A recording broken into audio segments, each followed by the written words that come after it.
My dear friends, overcoming 10 factors.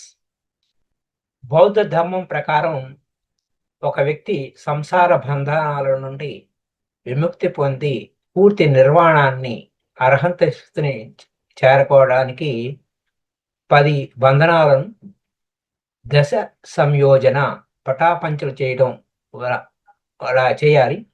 వీటిని 2 విభాగాలుగా విభజించవచ్చు. దిగువ స్థాయి బంధనాలు అంటే లోయర్ ఫ్యాక్టర్స్. ఇది ఒక వ్యక్తిని కామలోకానికి కట్టిపడేస్తాయి. వీటిని అధిగమిస్తే అనాగామి, తిరిగి జన్మించని వాడు స్థితికి చేరుకుంటాడు. అంటే సోతపన్న నుంచి అనాగామికి వెళ్తాడు. సక్కాయ దిట్టి అంటే ఆత్మ ఉందనే భ్రాంతి, దీనిని అనిత్య లక్షణాన్ని గ్రహించడం ద్వారా జయించాలి. రెండవది విచికిచ అంటే ధమ్మంపై సందేహం. బుద్ధుని బోధనలను ఆచరణలో పెట్టి ఫలితాలను చూడటం ద్వారా, ఇది స్వానుభవం పొందడం ద్వారా ఇది తొలగిపోతుంది. ఆచార విచారాలు, శిలభాత పరమాస, కేవలం ఆచారాల వల్ల విముక్తి కలుగుతుందనే నమ్మకం. అంతర్గత మార్పుపై దృష్టి పెట్టాలి. అవన్నీ ఆ యొక్క ప్రతిబంధకాలు ఎలా అంటే ఇలాగా. కామరాగ అంటే ఇంద్రియ సుఖాల పట్ల వ్యామోహం, అశుభ భావన లేదా ఇంద్రియ నిగ్రహం ద్వారా దీన్ని తగ్గించాలి. వ్యాపాద అంటే కోపం లేదా ద్వేషం, దీన్ని మైత్రి ప్రేమ ద్వారా అధిగమించాలి. మెత్తా భావన అన్నమాట. నెక్స్ట్ ఎగో స్థాయి బంధనాలు, హయ్యర్ ఫ్యాక్టర్స్. ఇవి అత్యంత సూక్ష్మమైన, వీటిని అధిగమిస్తే అర్హంత స్థితి లభిస్తుంది. రూపరాగ, రూప ధ్యానాలు, మెటీరియల్ జ్ఞానాస్ పై మమకారం, ఇవి కూడా అనిత్యమని గ్రహించాలి. అరూపరాగ, అరూప ధ్యానాల, ఇమ్మెటీరియల్ స్టేట్స్ పై మమకారం, దాన్ని తొలగించుకోవాలి. మాన అంటే అహంకారం, నేను గొప్ప లేదా తక్కువ లేదా సమానం అని పోలిక, ఇవన్నీ తీసేయాలి. నేను అనే మూలాన్ని తొలగించుకోవాలి. ఉద్ధచ్చ అంటే చంచలత్వం లేదా అలజడి, గాఢమైన సమాధి ద్వారా దీన్ని అణిచివేయాలి. అవిద్య అనే లేదా అజ్ఞానం, చతురార్య సత్యాల పట్ల ఫోర్ నోబుల్ ట్రూత్స్ అన్నట్టు పూర్తి అవగాహన, ప్రజ్ఞ ద్వారా దీన్ని నశిస్తుంది. అధిగమించడానికి మార్గం అష్టాంగ మార్గం, ఆర్య అష్టాంగ మార్గం ద్వారా. ఈ 10ంటిని వదిలించుకోవడానికి బుద్ధుడు సూచించే ఏకైక మార్గం శీల, సమాధి, ప్రజ్ఞ. శీల అంటే నైతిక ప్రవర్తన ద్వారా కింద స్థాయి బంధనాలు అదుపు చేయొచ్చు. సమాధి అంటే ఏకాగ్రత మరియు ధ్యానం ద్వారా మనసులో అలజడిని, ధ్యాన స్థితులని, మమకారాన్ని తగ్గించుకోవచ్చు. ప్రజ్ఞ, విపස්සన, వస్తువుల నిజ స్వభావాన్ని, అనిత్య, దుఃఖ, అనాత్మ చూడటం ద్వారా అవిద్య మరియు అహాన్ని పూర్తిగా నిర్మూలించవచ్చు. ఇవి 10ంటిని కామ, రాగ మరియు వ్యాపాద నియంత్రించడానికి ఉపయోగించే మెత్తా భావన ద్వారా తెలుసుకోవాలంటే మెత్తా మెడిటేషన్ చేయాలి. మెత్తా మెడిటేషన్ చేస్తున్నప్పుడు మనం ఏ విధంగా సాధన చేయొచ్చు అనే పాయింట్ మనం మాట్లాడుకుంటే, మెత్తా భావన, మెట్టా meditation, loving kindness meditation. Loving అంటే unconditional love, my dear friends. మెత్తా భావన అనేది కోపం అంటే వ్యాపాద, పరిభాషల వ్యాపాద మరియు ద్వేషాన్ని తగ్గించి మనసుని ప్రశాంతంగా మార్చే అద్భుతమైన సాధన. దీనిని ధ్యానంలో ఎలా చేయాలో ఇక్కడ చెప్పుకుంటున్నాం. హాయిగా కూర్చుందాం. ప్రిపరేషన్: మొదట ప్రశాంతమైన చోటులో కూర్చొని కళ్ళు మూసుకొని మీ శ్వాస గమనించండి. మనసు కాస్త కుదుటపడ్డాక ఈ భావన ప్రారంభిస్తాం.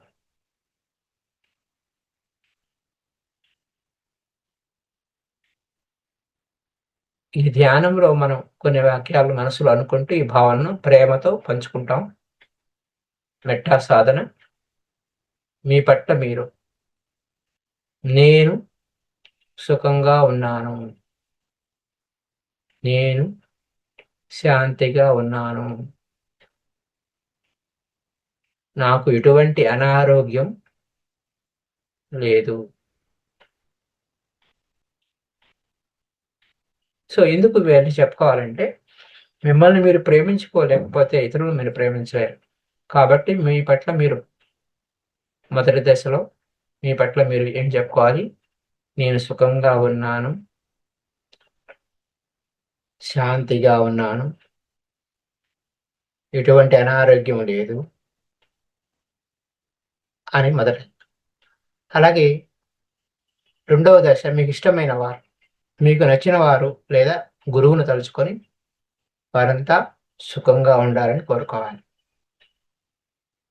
మీకు నచ్చిన వ్యక్తి లేదా గురువు మీకిష్టమైన వారు పట్ల వారిని తలుచుకొని వారు సుఖంగా ఉన్నారు, శాంతిగా ఉన్నారు, ఆరోగ్యంగా ఉన్నారు అని చెప్పుకోవాలి. మూడో దశ తటస్థ వ్యక్తులు. మీకు పరిచయం ఉండి కూడా ఇష్టం కానీ, అయిష్టం కానీ లేని వ్యక్తులు. వారి పట్ల ఇష్టం లేదు, అయిష్టం లేదు. న్యూట్రల్ అన్నమాట. వారి పట్ల ఎగ్జాంపుల్స్ మనకి షాప్‌లో వాళ్ళుంటారు, రోడ్డు మీద వెళ్ళే వాళ్ళుంటారు. వారందరికి కూడా మంచి జరగాలి, సుఖంగా ఉండాలి, శాంతిగా ఉండాలి, ఆరోగ్యంగా ఉండాలి అనుకో. నాలుగో దశలో శత్రువులు, మీకు కష్టం కలిగించిన వారు కూడా. ఇది అత్యంత ముఖ్యమైనది. మీకు నచ్చని లేదా మీరు ఎవరిపైన కోపంగా ఉన్నారో వారిని తలుచుకొని వారు కూడా దుఃఖము నుండి విముక్తి పొందుదురుగాక అని మనస్ఫూర్తిగా అనుకోవాలి. వారు కూడా సుఖంగా ఉండాలి, శాంతంగా ఉండాలి, ఆరోగ్యంగా ఉండాలి.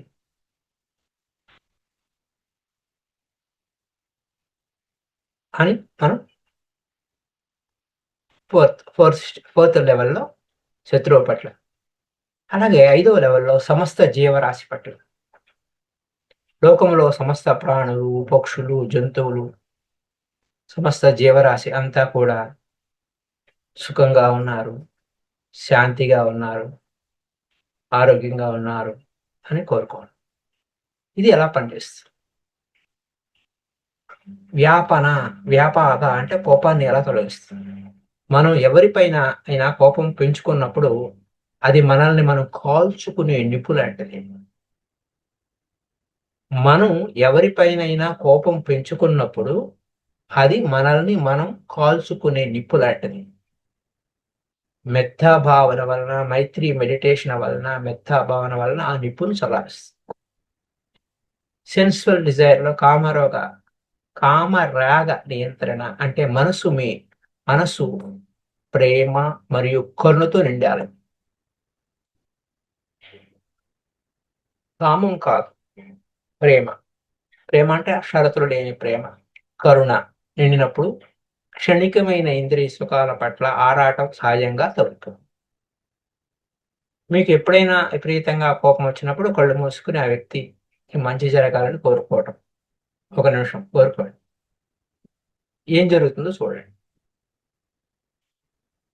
సో, ఇది ఒక స్టేజెస్. మరి సోతపన్న, సగదాగామి, అనాగామి, అర్హంత, బుద్ధత్వ ప్రయాణంలో మనకి ఎటువంటి విశేషాలున్నాయి?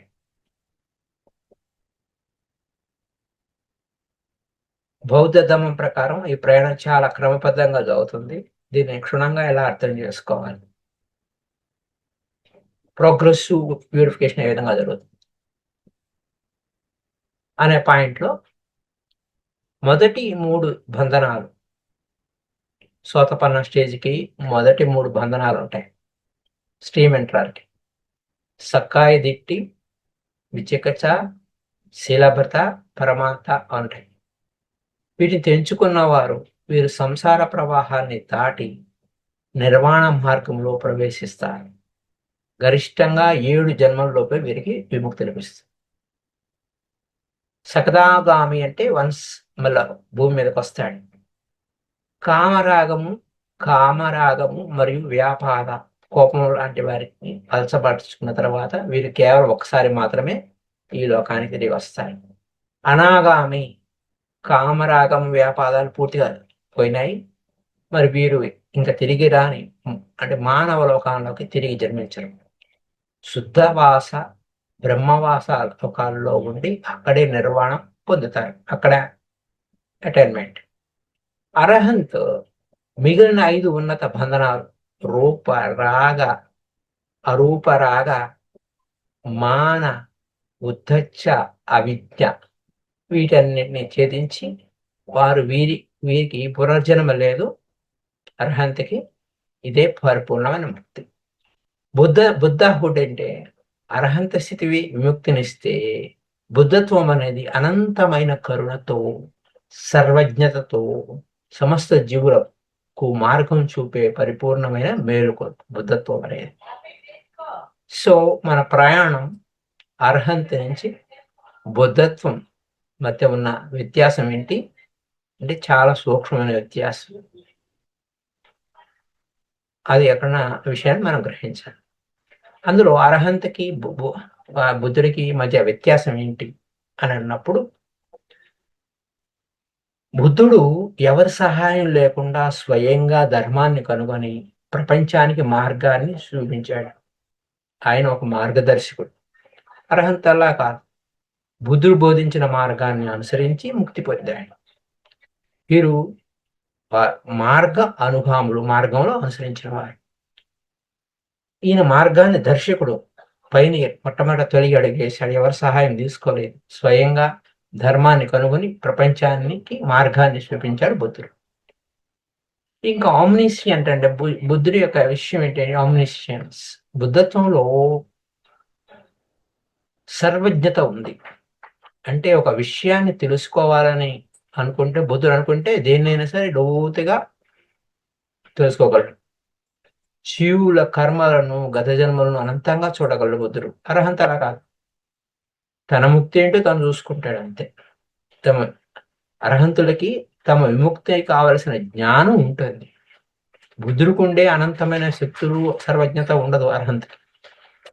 అలాగే టీచింగ్ ఎబిలిటీ బుద్ధుడికి బోధించే నైపుణ్యం ఎలా ఉంటుందంటే ప్రతి వ్యక్తి వారి మానసిక స్థితిని బట్టి వారికి ఏది చెబితే అర్థమవుతుందో గ్రహించి బోధించే మహాకరుణ మరియు స్కిల్ఫుల్ మీన్స్ అంటే కౌశల్యోపాయం బుద్ధుడి సొంతం. అర్హంత వీరు బోధిస్తారు కానీ బుద్ధుడిలా మాత్రం చెప్పడానికి అవ్వదు. ప్రతి జీవి యొక్క సంస్కారాలు టెండెన్సీని పూర్తిగా చదివి వారికి అర్థమయ్యే తగినట్టుగా బోధించడం అనేది అర్హంతకి అవ్వదు, సాధ్యం కాకపోవచ్చు. అలాగే రెసిడ్యువల్ హ్యాబిట్స్ ఏమైనా ఉన్నాయా? అర్హంతకి రెసిడ్యువల్ హ్యాబిట్స్ ఉంటాయి. అజ్ఞానం తొలగిపోయినా కానీ గత జన్మల నుంచి వచ్చిన కొన్ని అలవాట్లు వాసనలు అర్హంతుల్లో సూక్ష్మంగా మిగిలి ఉంటాయి. ఉదాహరణకు కరుకుగా మాట్లాడుతూ ఉంటాయి. ద్వేషం ఏమి ఉండదు కానీ కొంచెం కఠినంగా మాట్లాడుతూ ఉంటాయి. బుద్ధత్వంతో ఈ వాసనలన్నీ పూర్తిగా నశించాయి. ఆయన ప్రవర్తన అత్యంత పరిపూర్ణంగా ఉంటుంది. సారాంశం ఏంటంటే అర్హంత స్థితి అనేది వ్యక్తిగత విముక్తి. అర్హంత స్థితి ఏంటి? వ్యక్తిగత విముక్తి. బుద్ధత్వం అనేది అనంతమైన జీవుల విముక్తి కోసం ఉద్దేశించిన సర్వోన్నత స్థితి. So thank you very much. Kindly like this video and share this video to all. మీకు ఏమైనా సందేహాలు, సంశయాలు, డౌట్లు ఏమైనా ఉంటే కామెంట్ రూపంలో కామెంట్ బాక్స్లో కామెంట్ చేయండి. Thank you.